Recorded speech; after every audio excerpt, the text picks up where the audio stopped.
Hello, welcome along to another Tarlest End Pubchat Extra here on our YouTube channel. I'm Dan Wimbush, and as you can see, I'm joined by one Dave Handbags Harris. Good evening. Dave, welcome along. I think it's your first Pubchat Extra. It is, yeah. Still got the face of camera. Well, you've done a post-game show, so hopefully people know your face by now. The topic of discussion this week, as you can see at the bottom of the screen, is what makes a good owner. Now, what's prompted this is the developments with the Reading takeover. As we record this, conditional approval has been given by the EFL for a Chinese consortium to take control of Reading. It will be our, fourth ownership in the space of 5 years? Something like that, yeah. We're looking at Medeski, TSI, Ties and Chinese. Yeah. So a nice, exciting. So we're pretty well versed now in ownership after knowing only sort of one owner for 20 odd years. Mm-hmm. Like Reading buses have all come along at once. Yeah, some of the ones that are broken down, and some of the ones that are slightly more salubrious and expensive than others, and others that just sort of tick along nicely. Yeah, hopefully these latest owners are the type of Reading buses that they've just launched. The ones with like USB ports and tables and fancy free Wi-Fi and stuff like that. Yeah, nice comfy seats. Yeah, not like the old rickety. What were they? They were a weird colour, weren't they? They were kind of like a weird orangey tan fade back in the day with the brown logo lettering. Yeah. Or the old Route Masters. They used to have Route Masters in Reading. The red Route Masters. Yeah, we don't want to go back to those. No, we don't. No. But the question is, then, Dave, we've had the experience now of these different types of owners, but what makes a good one? Especially in 2017, because the old model just used to be local businessman, done good, stick his hand in his pocket and help prop up a football club. There's not really something you can do now with the amount of money in the game. No. Ultimately, the conclusion that I come to is an owner, good ownership good ownership decisions are taken based on clubs' divisional status, their financial status, and their long and short-term ambitions. Every decision is taken based on those, and they are constantly changing narratives as far as I'm concerned. And a good owner should know exactly what the status of each of those individual elements is. Yeah. And it also depends on a particular club status as well. So you wouldn't expect the model that, say, Exeter City are taking, which is fan ownership, no debt. Don't think they've signed a player as well. AFC Wimbledon, Portsmouth to a degree as well, although they're somewhat more affluent purely because of the size of the club. But yeah, take Exeter City for example. Say there's no debt. They haven't signed any players for a fee, I believe, for a good 10 or 12 years. In comparison to, say, the Man United model, which it was a leveraged buyout, wasn't it? Saddled the club with debt. All right, they can service that debt, and that isn't necessarily a bad thing, provided they can service that debt. But when you saddle a club with debt that the transfer of Cristiano Ronaldo covers the interest for a year, you kind of most clubs would find that a rocky road, really. A lot of fans would point to the takeovers that we've seen at Chelsea and Manchester City as being examples of good owners, because they are, men that have come in, billionaires in Roman Abramovich and Sheikh Mansour, that have come in and have transformed the two football clubs from, admittedly, fairly stable Premier League clubs, but to elite, amongst the elite in Europe. But is that a good model? Should it be the fact that... Is that the only way now that you get a billionaire just treating a club like a plaything? I think it's the only way you're going to end up at the top end of the Premier League. Ultimately, those clubs, Man City and Chelsea, have got billionaire owners who are prepared to actually pump the money into the club. Chelsea to a lesser degree now, because of the financial fair play regulations. Yes. But initially, the first summer of Zingarovic, only Zingarovic had that money. Sorry, getting my Russians mixed up. The first summer of Abramovich, I think they spent £120 million, which was absolutely huge. Duff, Robin, people like that. Yeah, Matthias Kesman, Ricardo Carvalho. They signed well, but at that point in time, there was absolutely no way that Chelsea could sustain that outlay without the copious amount of financial backing that Abramovich gave them. And that's all well and good, provided nothing happens to Abramovich, and the club sustain that. But what happens if the club don't sustain that? You end up with literally 2 or 3 seasons, 4 seasons prior to that, Leeds United. Yes, And so it's all well and good doing that, but it's not necessarily a good financial model provided it is sustained. Yeah, and the transformation model, while it's worked with those two clubs, we've seen, unfortunately, examples where it's gone horribly wrong. You look north of the border at Gretna. Yeah. Massively funded, taken from nowhere in Scottish football to getting to Scottish Cup finals. I think they're in. Did they qualify for Europe?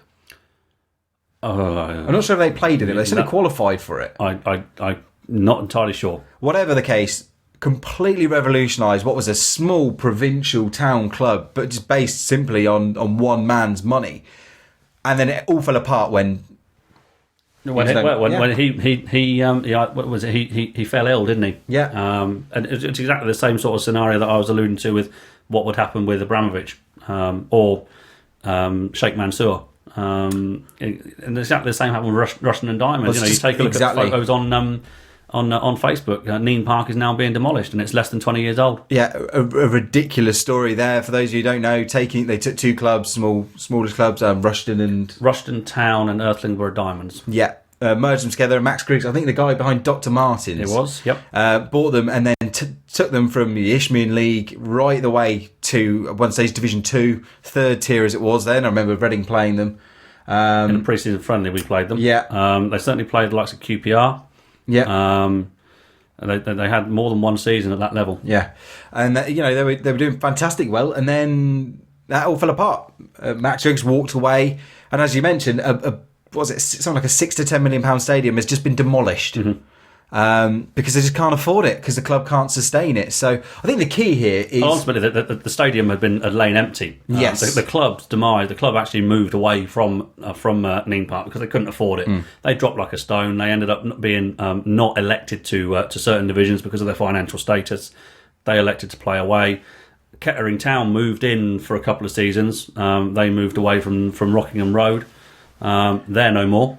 Yeah, because they couldn't sustain it, they couldn't afford it, and then of course, the stadium's left empty for a number of years, and there's no reason. It's just basically a big white elephant in the middle of Earthling. And those are admittedly extreme examples, but examples of things that can happen. Now, we talked in this week's podcast about some of the mistakes that the tie owners have made, and we sort of said that they were actually giving the club money, or certainly providing funds, but they just weren't spending it well, which was in turn actually hurting the club. Yep. And you could say, to a certain extent, this is exactly what Zingarovic did. Zingarovic provided a little bit of his own funds, mostly borrowed against it. But you couldn't say that the man wasn't spending money. He was certainly spending money. But he was spending money the club hadn't actually received. He was spending things like parachute payments in advance. You go to the other side of the coin, though, and some fans will say, well, that's, at least he's given us a chance. Okay, it's a gamble, but he's given us a chance. And a lot of fans are run happy with Sir John Badesky's final years, because Sir John had gone to the other side where he was, I'm not going to spend any money because we don't have it. I'm not going to take that gamble. And I remember a lot of... Well, he didn't have it. Yeah. I think he lost something like 70%, 65-70% of his wealth in the financial crash. But he was determined for the club to be self-sufficient, or at least within reasonable grounds. But then a lot of fans were saying, well, if he'd only gambled, if he'd only borrowed $5 million for that extra striker, we'd still be a Premier League side today. We did gamble. This is one of the things that's not widely known, but in 2008, 2009, you had the likes of Stephen Hunt, who... They were angling for a move. Stephen Hunt was definitely angling for a move. He's admitted it, so I think it's pretty safe to say that. He ended up didn't get his move. He signed a lucrative contract on very, very early February. Likewise with Kevin Doyle. We gamble. We actually put those players onto higher contracts to incentivise them to get us back up into the Premier League. It nearly worked, but that set us back a little way. And it affected, in some ways, Brendan Rodgers' tenure, because Steve Coppell walked at the end of the season, as we know. We lost the playoffs to Burnley. It affected, as I say, Brendan Rodgers' tenure, because he then had to, Kevin Doyle and Stephen Hunt were always going to go if we didn't go up, but he had to sell the likes of Andre BK. I think I'm just thinking back now, Sonko had gone the season before. But they released a load of players like Murty and Hanneman and people like that. Yeah, exactly. So a lot of so those players left because they were on high wages. Now it's wrong for people to turn around and say, well, actually Rodgers had it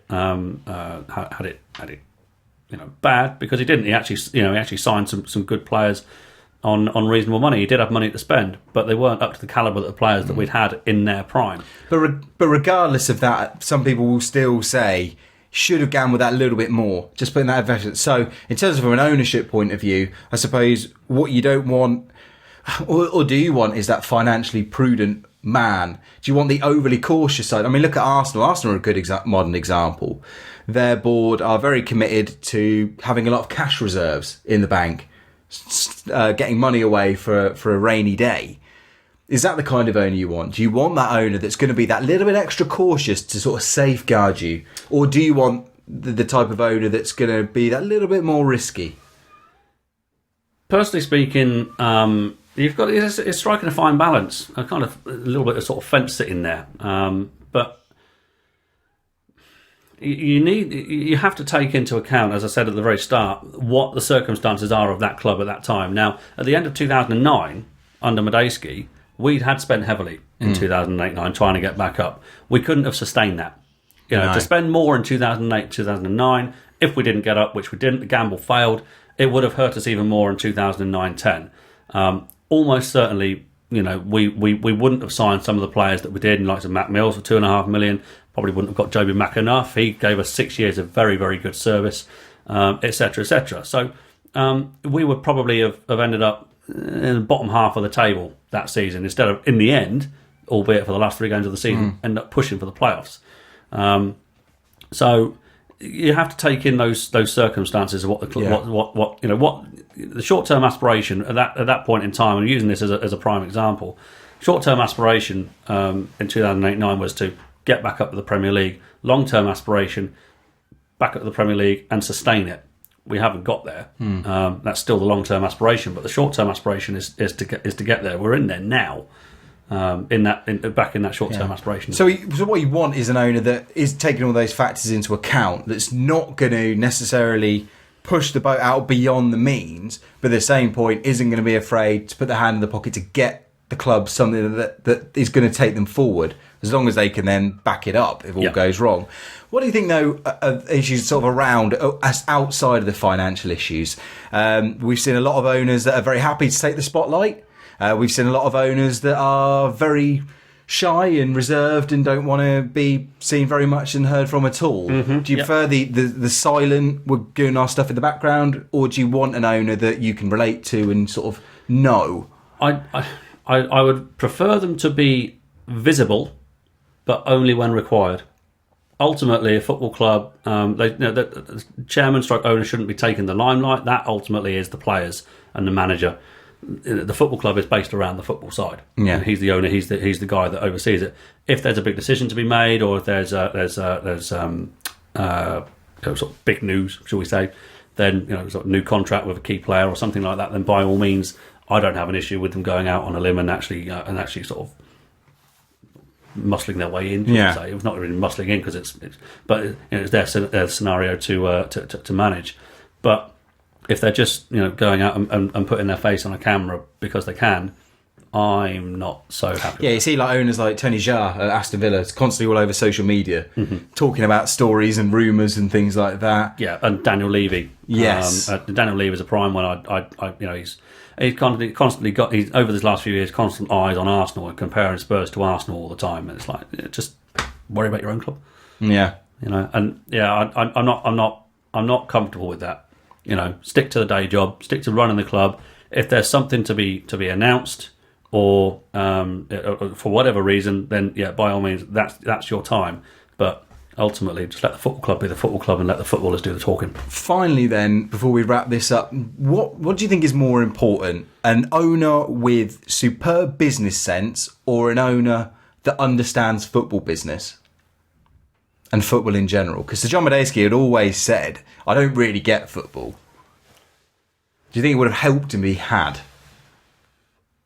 No, because he wouldn't have made the financially prudent decisions that he did. And I don't think we'd be in the situation we are now, sustaining championship level football comfortably. I'd like the owner to be a businessman first and to make a business decision based on what that club can afford at any given time. As I said at the start, again, financial status is a big player in decision making. Divisional status, because divisional status dictates what you can do within your finances. Short-term aspiration, long-term aspiration. So you need them to be a businessman first. It helps if they understand football, but they can't let that football understanding blind them. And sort of, shall we call it emotional blackmail? Yes. Emotionally blackmail them into doing things. And you find that there are certain sets of fans. Every club is guilty of it to an extent. You know, we've all done it ourselves at Reading. You know, remember the Sheffield United game 2009? There were chants in the East End of along the lines of "Where's the money?" Oh yes. So I remember those. You can't allow supporters of football clubs and the general aura of a football club blind you.